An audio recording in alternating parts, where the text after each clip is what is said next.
Students, कल्पना educational classes में आप सभी बच्चों का बहुत स्वागत है। आज हम पढ़ेंगे मराठी सुलभ भारती इयत्ता चौथी और इसका पाठ क्रमांक है 9 और शीर्षक है वाचूया गिरवूया। वाचूया मतलब हमें पढ़ना है, रीड करना है, और गिरवूया इसका मतलब है ट्रेस करना है। अभी देखो पहले क्या दिया है आपको, खालील चित्रे पहा, नावे वाचा व गिरवा।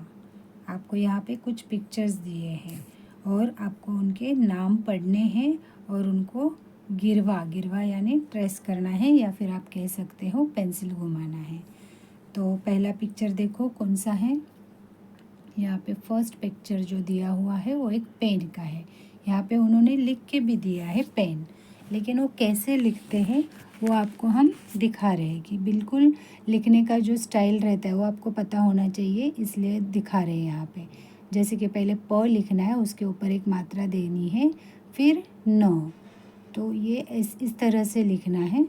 तो ये हो गया आपका पेन। फिर आगे देखो क्या दिया है यहाँ पे, एक किताब है, लेकिन मराठी में इसे क्या कहते हैं, वही।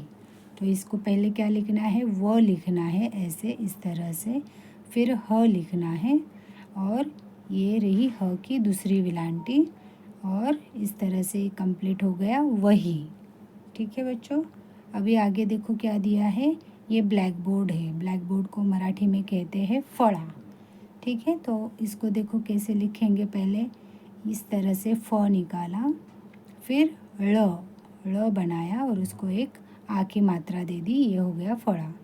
आगे देखो क्या है, रिक्शा का पिक्चर है।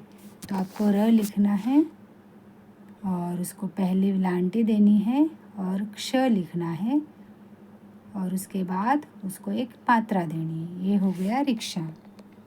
अभी आगे देखो कौन सा पिक्चर है, कच्चा आम। कच्चा आम को मराठी में क्या कहते हैं, कैरी। तो कैरी कैसे लिखनी है, पहले क लिखना है आपको, फिर 2 मात्राएं देनी है क के ऊपर, और र लिख के उसको दूसरी वेलांटी देनी है, जिसे हम कहते हैं कैरी। अगला पिक्चर देखो, 1 रुपये का कॉइन है जिसे हम कहते हैं रुपया। तो र लिखना है, उसको रू करना है, प लिखना है, और य करके उसको आ की मात्रा देनी है, तो हो गया रुपया। अभी अगला पिक्चर देखो कौन सा है, पेरू। पेरू यानी क्या, गवा, या फिर आप कह सकते हैं अमरूद। तो इसको कैसे लिखना है, प, फिर उसके ऊपर एक मात्रा और रू लिखना है। ठीक है बच्चों, ये हो गया पेरू। अगला पिक्चर देखो, अंगठी का है। अंगठी मतलब क्या, अंगूठी। तो इसको कैसे लिखना है, पहले अ लिखना है आपको, और उसके ऊपर अम की अनुस्वार जो रहता है वो, फिर ग, और आगे है ठ, और उसको दूसरी विलांटी है ठी। तो ये हो गया अंगठी यानी कि अंगूठी। अभी अगला पिक्चर जो है वो देखो किसका है, पुलिसमैन। मराठी में उसे क्या कहते हैं, पुलिस, और हिंदी में हम कहते हैं पुलिस। तो ये लिखना है प, उसको एक मात्रा और काणा, और आगे देखो ल को एक काणा और विलांटी, और आगे जाके स लिखना है, और ये हो गया कंप्लीट पुलिस। अभी आगे देखो क्या दिया है, चौक। चौक यानी क्या है, चौराहा। जब चारों तरफ से गाड़ियाँ आती हैं तो वहाँ पे हम लोग उसको क्या कहते हैं, चौराहा, और मराठी में कहते हैं चौक। तो चौक कैसे लिखना है, च को काणा और 2 मात्रे देने हैं, और क लिखना है, तो ये हो गया चौक। आगे देखो कौन सा पिक्चर है, ये है ऊस। मराठी में कहते हैं ऊस, और हिंदी में हम इसे कहते हैं ईख, और इंग्लिश में शुगर केन। तो ऊ देखो कैसे लिखते हैं, ये इस तरह से ऊ लिखना है, फिर स लिखना है, और ये हो गया ऊस। आगे है देखो पपीता का चित्र है, इसे हम मराठी में कहते हैं पपई। तो पहला प लिखना है, फिर और एक प, फिर ई लिखना है। ओके, और ये हो गया पपई। अगला नंबर देखो क्या दिया है, 1 नंबर दिया है। तो 1 को मराठी में कैसे लिखते हैं, बिल्कुल जैसे हिंदी में लिखते हैं वैसे ही मराठी में 1 लिखते हैं, 1। अगला पिक्चर है लहसुन का, और मराठी में इसे कहते हैं लहसुन।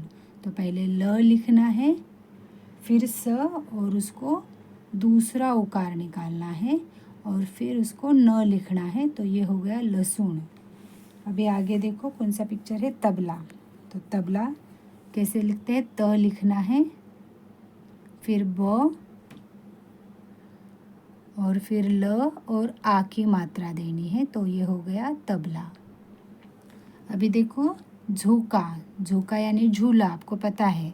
तो झ लिखना है, फिर उसको काना और एक मात्रा लिखना है, फिर क लिख के उसको आ की मात्रा देनी है, तो ये हो गया झोका। इस तरह से आपने ये बहुत सारे पिक्चर्स जो है कैसे ट्रेस करते हैं वो आपने देख लिया है, इसे पढ़ना जान लिया है और लिखना भी जान लिया है।